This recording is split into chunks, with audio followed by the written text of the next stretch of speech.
Jemaat yang dikasihi Tuhan, tema khotbah kita pada pagi hari ini adalah kebenaran yang membebaskan.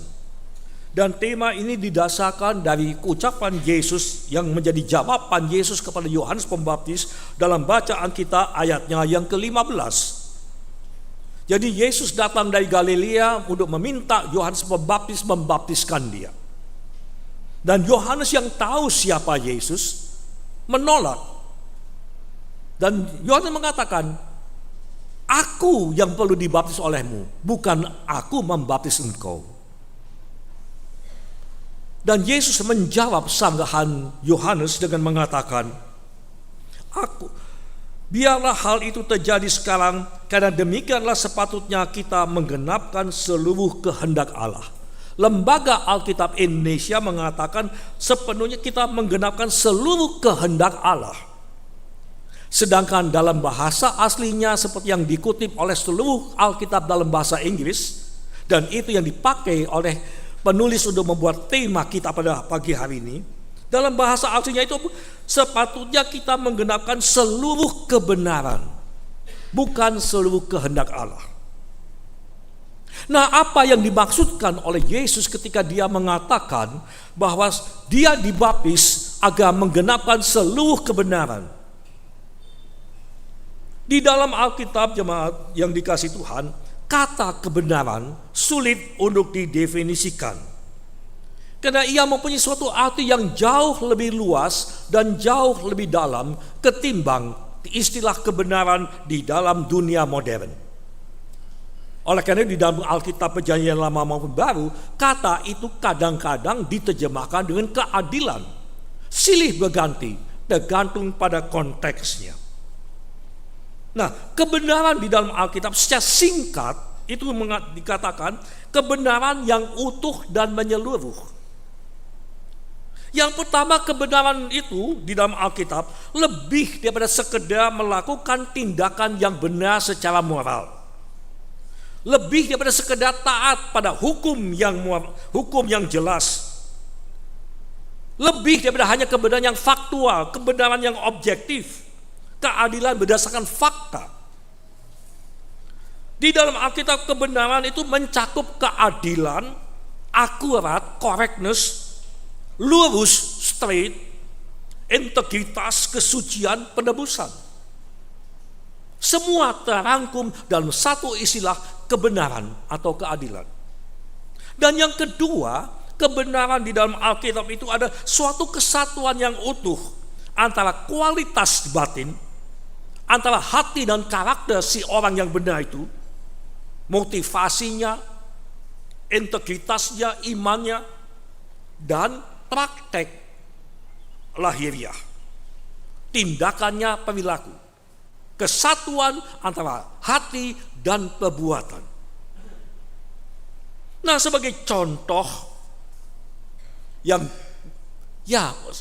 tidak tepat tapi masih dapat menunjukkan perbedaannya adalah beberapa tahun yang lalu di sebuah kota di Jawa Timur ada seorang kakek yang miskin mencuri di minimarket, mencuri sabun dan beberapa makanan. Dia tertangkap basah, diadili dan divonis penjara 1,5 tahun. Kebenaran yang faktual, objektif. Dia mencuri, jelas terbukti. Ya, sesuai dengan hukum dia mesti diadili penjara 1,5 tahun. Terlepas ia miskin, dia bodoh, itu soal kedua. Tetapi secara fakta, secara objektif dia mencuri. Nah, di kota lain juga di Indonesia, selang beberapa waktu terjadi kasus yang mirip. Seorang nenek tua yang miskin mencuri makanan di sebuah minimarket. Ditanya oleh hakim, aku miskin, tidak punya uang. Anakku yang menjadi sandaran untuk nafkah keluarga sakit, dia tidak bisa bekerja, buruh harian, buruh lepasan. Dan cucuku berhari-hari menangis karena kelaparan. Si hakim kemudian menjatuhkan vonis denda 1 juta rupiah. Dan kalau Anda tidak bisa bayar, maka Anda masuk penjara 2,5 tahun sesuai tuntutan jaksa. Tapi kemudian si hakim melepas topi hakimnya, dia buka dompetnya, mengambil 1 juta rupiah, taruh di topinya itu, lalu dia mengatakan, dan saya menjatuhkan denda 50.000 per orang pada setiap yang hadir dalam ruang sidang ini.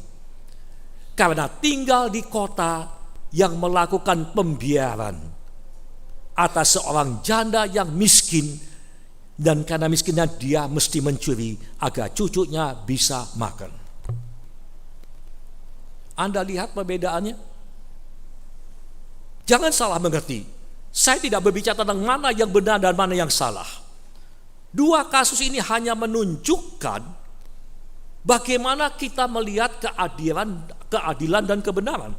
Dan di dalam Alkitab, kebenaran atau keadilan itu sesuatu yang utuh, sesuatu yang menyeluruh. Bukan hanya dalam definisinya, dalam maknanya, tetapi juga dalam pelaksanaannya. Kesatuan antara apa yang ada dalam batin si orang yang benar dengan tindakannya. Maka dalam Matius 1 ayat 19, Yusuf, suami Maria, dikatakan Yusuf ada seseorang yang benar. Dan kebenarannya dinampakkan dalam perbuatannya. Dia tidak mau mempermalukan Maria, menceraikannya dengan diam-diam. Jadi jemaat yang dikasihi Tuhan, kebenaran dalam Alkitab itu sesuatu yang utuh dan menyeluruh, bukan hanya secara faktual objektif, bukan hanya secara netral, tetapi dia menyangkut juga moralitas, integritas kita, sikap batin, motivasi, dan lain sebagainya. Dan sebagai pengikut Yesus Kristus, Anda dan saya dipanggil untuk menjadi orang yang benar. Bukan hanya benar secara legal, secara hukum. Aku sudah dibaptis, aku sudah dibenarkan oleh Tuhan, aku percaya pada Kristus, aku sudah terima Dia, aku benar di hadapan Allah, aku punya kepastian keselamatan. Benar. Tapi bagaimana kehidupan Anda sehari-hari? Seringkali kita tidak bertumbuh dalam iman. Kita tidak bertumbuh secara nyata dalam moralitas, dalam integritas, dalam perbuatan kasih. Hidup sehari-hari kita tidak mencerminkan kebenaran yang kita akui. Tidak ada kesesuaian, tidak ada kebenaran yang utuh. Dan kita orang Kristen gagal untuk hidup dalam kebenaran Allah. Kenapa? Karena kita cenderung memahami kebenaran dan keadilan dalam pengertian yang sempit. Kita setia beribadah setiap minggu. Tapi mari kita jujur akui, bukankah seringkali secara fisik tubuh jasmani saya ada di dalam ruang ibadah, mengikutinya dari awal sampai akhir. Tapi hati dan pikiran kita melayang kemana-mana. Ketika khotbah disampaikan, apalagi bila khotbahnya berkepanjangan, HP kita keluarkan. Buka WA, buka pesan. Secara fisik kita beribadah, hati dan pikiran kita entah kemana. Maaf para lektor, bukan dalam hal mengkritik. Ketika Anda para lektor mendapatkan tugas membaca, bagaimana Anda mempersiapkan diri? Sekedar membaca, tahu, ngerti ceritanya. Atau Anda juga mencermati pengkalimatannya, mencermati maknanya. Di dalam tradisi Protestan dan Katolik, pembacaan lectionary itu sama nilainya dengan khotbah. Pembacaan Alkitab bukan sekedar pembacaan, membaca firman Allah.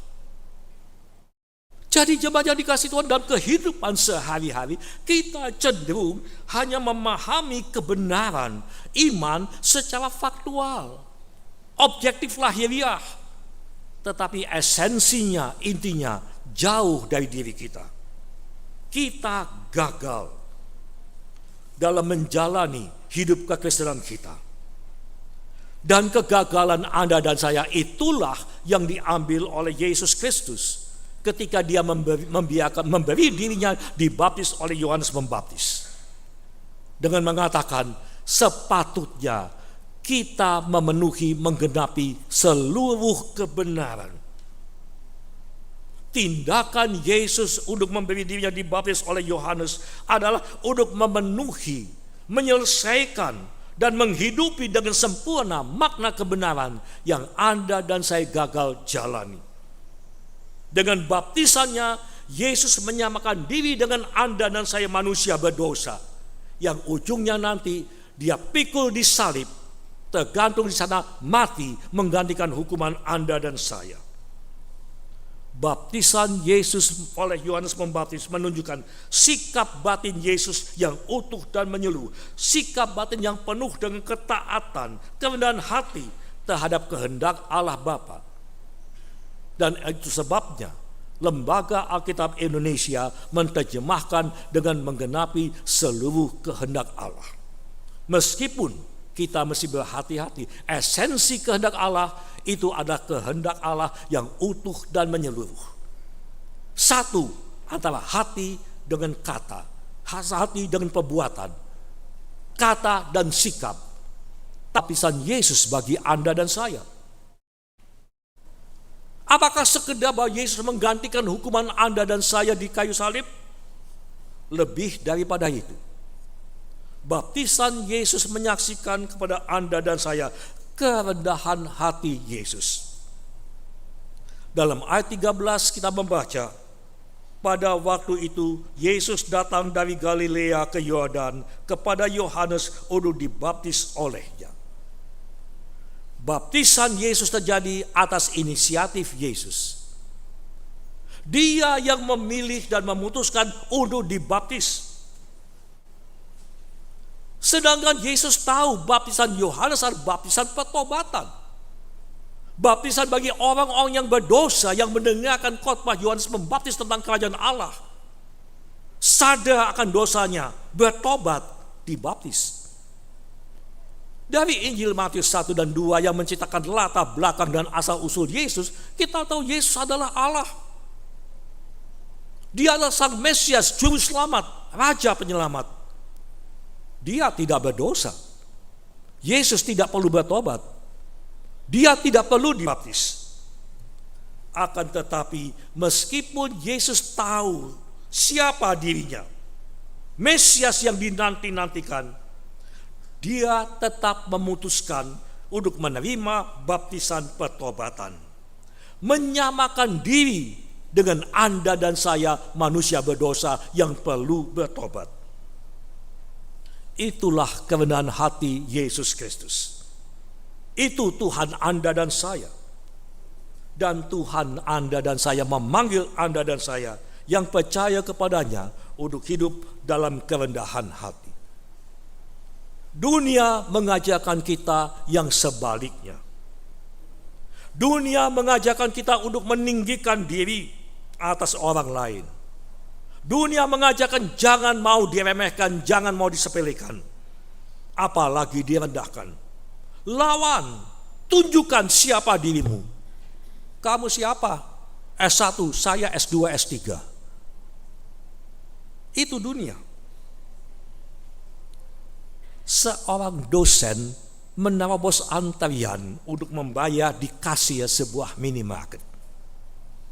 Dan ketika kasir yang muda usia itu menegur dia mengumpat, dia meludahi sang kasir.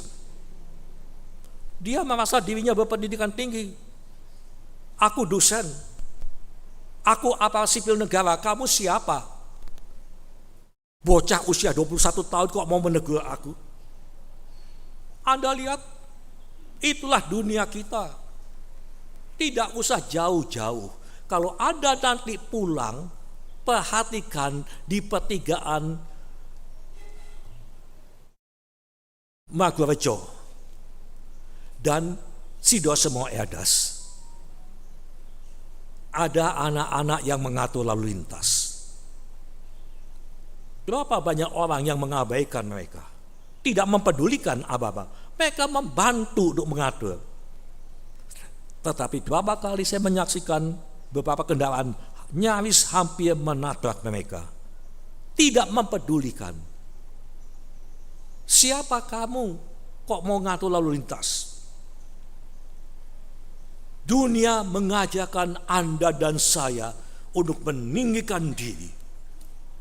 Tetapi Kristus memberikan kepada Anda dan saya teladan bagaimana kita mesti hidup sesuai kebenaran Allah. Siapa yang mau mengikut Tuhan Yesus, dia mesti belajar merendahkan dirinya dan melayani dalam kerendahan. Di dalam Amsal Salomo 16 ayat 18 kita membaca, kecongkakan mendahului kehancuran dan tinggi hati mendahului kejatuhan. Dalam Amsal Salomo 11 ayat 2 dikatakan, bila keangkuhan tiba, datang juga cemooh. Tuhan Yesus tidak pernah memakai anak-anaknya yang angkuh. Oleh karena gereja di luar gereja, di rumah, di kantor, di tempat pekerjaan, dalam pergaulan, di dalam aktivitas gereja, dimanapun Anda mau mengikut Tuhan dan melayani Dia, perhatikan, Tuhan akan terlebih dahulu membuat Anda dan saya berjalan dalam jalan kerendahan hati. Ingat kisah Jenderal Naaman, jenderal yang termasyhur, jenderal yang populer yang selalu menang dalam peperangan, tapi sakit kusta. Dia berangkat ke Israel menemui Nabi Elisa untuk disembuhkan. Dan dia membayangkan karena dia seorang jenderal, dia akan disambut oleh Nabi Elisa. Dia datang dengan puluhan pengawal. Tetapi yang terjadi, Nabi Elisa tidak keluar. Pembantunya Gehazi yang keluar. Bukan hanya itu. Gehazi keluar dengan pesan Tuhan bilang, kamu harus mandi menyelamkan diri di Kali Jagir, Wonokromo. Marah dia. Sungai Kali Jagir, apa-apaan? Sungai di negara saya, Sungai Nil, salah satu sungai yang terbesar di dunia. Kali Jagir tidak ada apa-apanya. Dia tolak. Tetapi di Kali Jagir itulah kuasa Allah menanti. Lihatlah Yohanes Pembaptis. Dia seorang pengkhotbah yang termasyhur. Dia ada nabi yang muncul di Israel. Setelah 400 tahun tidak ada nabi. Tiba-tiba Yohanes tampil. Dia termasyhur, semua orang mendengarkan dia. Tetapi ketika Yesus Kristus datang, dia tahu siapa yang dia hadapi. Aku tidak layak untuk membaptiskan engkau. Tetapi karena Yohanes Pembaptis merendahkan dirinya, Tuhan meninggikan dia. Yohanes Pembaptis dipakai untuk mempersiapkan dan mengawali pelayanan Yesus sebagai juru selamat. Apabila Tuhan memanggil Anda untuk melayani Dia, maka Tuhan memanggil Anda dan saya untuk melayani dalam kerendahan hati, bukan dalam keangkuhan. Tuhan Yesus yang Anda dan saya percayai dan ikuti ada Tuhan yang rendah hati. Demikian pula seharusnya Anda dan saya.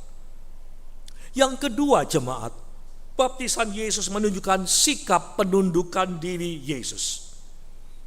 Dalam ayat 15 kita membaca, biarlah hal itu terjadi sekarang, karena demikianlah sepatutnya kita menggenapkan seluruh kehendak Allah. Perhatikan, dikatakan sedemikianlah sepatutnya kita, bukan aku, kita menggenapkan seluruh kehendak Allah. Kita, aku dan kau Yohanes. Ketika Yohanes mencegah mengatakan, aku tidak layak membaptiskan engkau, engkau yang mesti membaptiskan aku. Stop.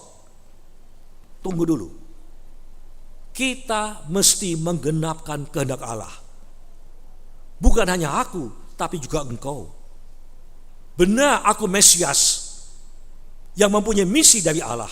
Engkau juga punya misi. Jalankan tugasmu.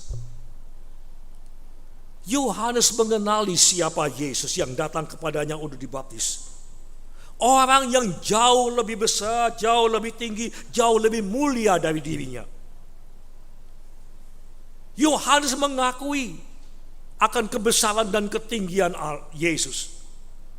Jangankan dia Mesias, aku untuk melepas sepatunya pun, menjadi pelayannya pun aku tidak pantas. Yohanes melihat dirinya hanya sebagai seorang yang mempersiapkan jalan. Karena untuk melayani aja gak bisa, tidak layak. Karena itu Yohanes mengatakan, aku yang perlu dibaptis olehmu. Bukan aku yang membaptiskan engkau. Aku yang mesti tunduk ke bawah pelayananmu. Bukan engkau tunduk dalam pelayanan baptisanku. Tetapi Yesus memaksa bertahan. Tetap engkau mesti membaptiskan aku. Apa artinya? Yesus yang jauh lebih besar, jauh lebih tinggi, jauh lebih mulia, tunduk kepada yang lebih kecil dan yang lebih rendah. Itu jiwa dan roh Yesus Kristus, Tuhan dan Juru Selamat kita. Begitulah kebenaran Yesus yang nampak dalam hidup dan pelayanannya. Yang lebih besar tunduk pada yang lebih kecil.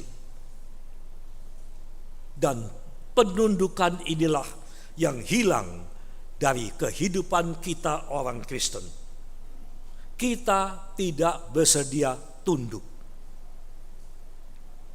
Dan tidak bersedia tunduk, itulah jiwa atau watak dasar Anda dan saya sebagai manusia.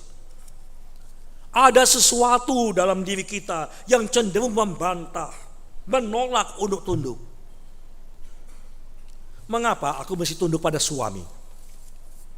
Kita hidup dalam abad ke-21, abad modern, kesetaraan gender. Mengapa istri mesti tunduk? Mengapa suami tidak perlu tunduk pada istri? Kenapa aku mesti tunduk pada orang tuaku? Orang tuaku tidak berpendidikan. Aku sekarang S1, S2. Lihat dunia pendidikan kita. Siswa melawan Pak Guru. Dia ditegur, dia dihukum. Gurunya ditunjuk. Tidak ada kesediaan untuk tunduk. Mengapa dia dipilih untuk menjadi ketua? Kenapa dia menjadi penatua? Aku lebih baik daripada dia.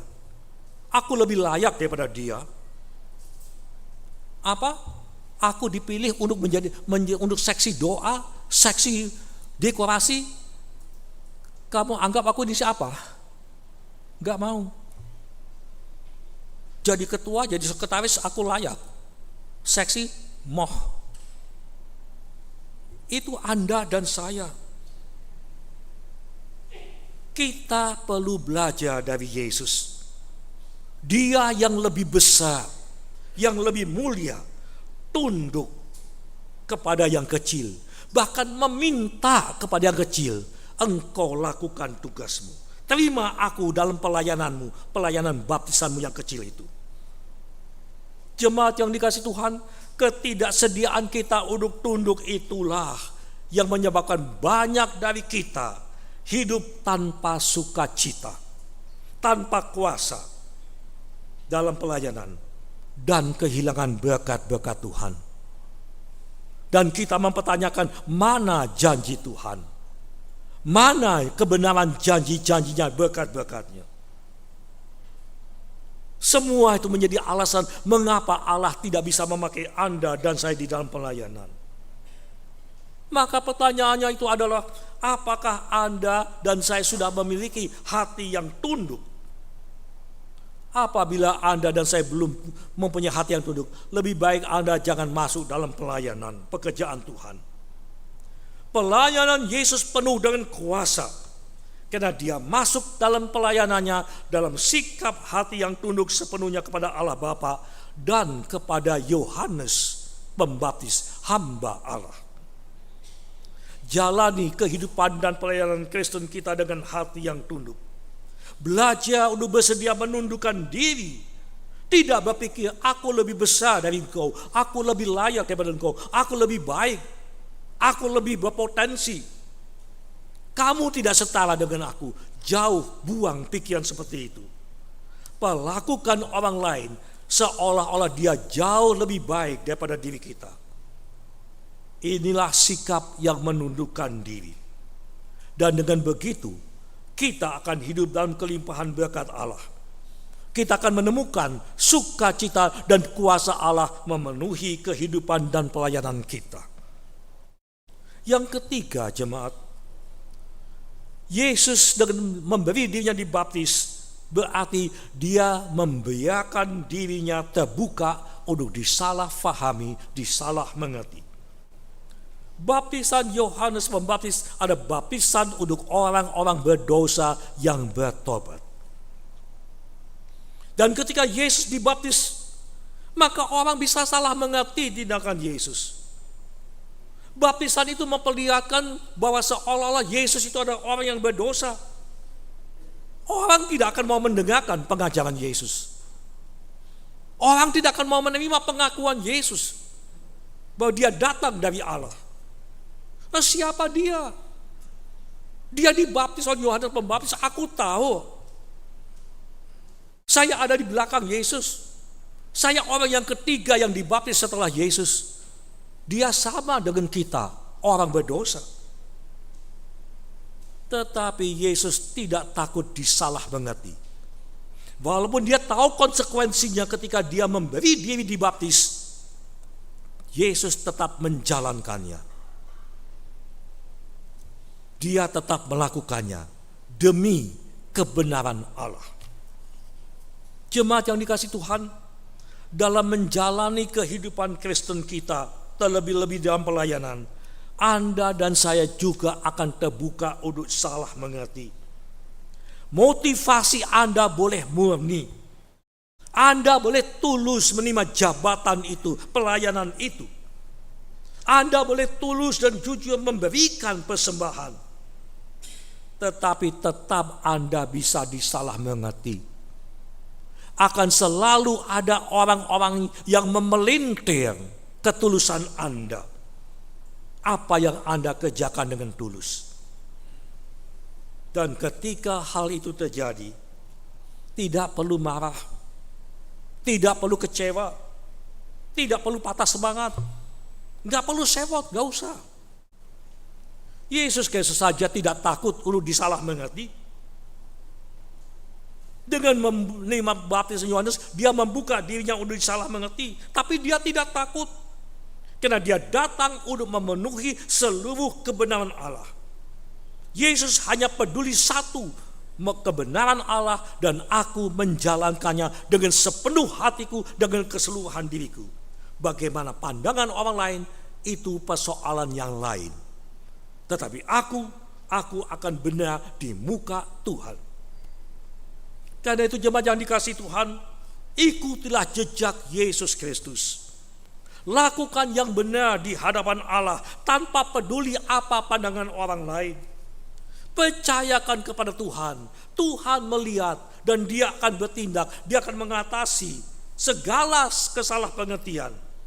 Dia akan menangani dan menyelesaikannya. Perhatikan Yesus. Setelah dia dibaptis, dikatakan langit terbuka. Allah turun atas Yesus. Dan suara Bapa di surga mengatakan, inilah anakku yang terkasih. Kepadanyalah aku berkenan. Bapa mengesahkan cintanya dan kebenarannya pada Yesus Kristus. Allah sendiri yang berbicara. Allah sendiri yang bertindak, menegaskan dan mengukuhkan Yesus. Mengapa? Karena Yesus bersedia menundukkan diri sepenuhnya sebagai seorang hamba kepada seorang hamba Allah. Seorang hamba yang lebih kecil daripada dirinya. Meskipun dia akan disalah mengerti, tapi Yesus tetap menjalaninya. Jemaat yang dikasihi Tuhan, kita hidup di tengah-tengah masyarakat yang menganut falsafah penonjolan diri. Mengejar untuk menjadi nomor satu, menolak untuk tunduk. harus selalu di depan, harus selalu nomor satu, harus selalu dikenal. Tidak bersedia disepelekan, diremehkan, tidak dikenal. Tetapi hari ini, ketika kita memulai perjalanan hidup kita dalam tahun yang baru, Kristus memanggil Anda dan saya untuk melawan kecenderungan seperti itu. Anda dan saya dipanggil untuk menjalani hidup ini dengan kerendahan hati, menundukkan diri kepada segala ketentuan Allah dengan segenap hati, tunduk secara total dan sepenuhnya kepada Dia. Perintah yang sederhana, tetapi yang sulit, amat sulit untuk dijalankan, karena berlawanan dengan ego kita, berlawanan dengan falsafah dunia ini. Tetapi ketika Anda dan saya bersedia belajar, mau belajar untuk rendah hati, mau belajar untuk tunduk menjalankannya, Anda akan menemukan Anda tidak seorang diri. Allah Bapa, Allah Anak, Allah Roh Kudus ada bersama-sama dengan Anda dan saya dalam hidup dan pelayanan Anda. Hidup Anda akan penuh dengan sukacita dan kuasa. Allah menjadi sangat nyata dalam hidup Anda dan saya. Dan Allah itu nyata. Dan ketika Anda mengikuti jalan Tuhan, Anda akan melihat bahwa Allah Trinitas itu benar-benar Allah. Dan Allah yang membenarkan mereka-mereka yang mengikuti jalan hidup Dia. Kiranya Roh Kudus menolong kita untuk bukan hanya melihat baptisan Yesus yang menggantikan posisi kita sebagai orang berdosa, menggantikan hukuman kita, tetapi baptisan yang mengajak Anda dan saya untuk berjalan di dalam jalannya, jalan kerendahan hati, jalan penundukan diri, meskipun disalah mengerti. Amin.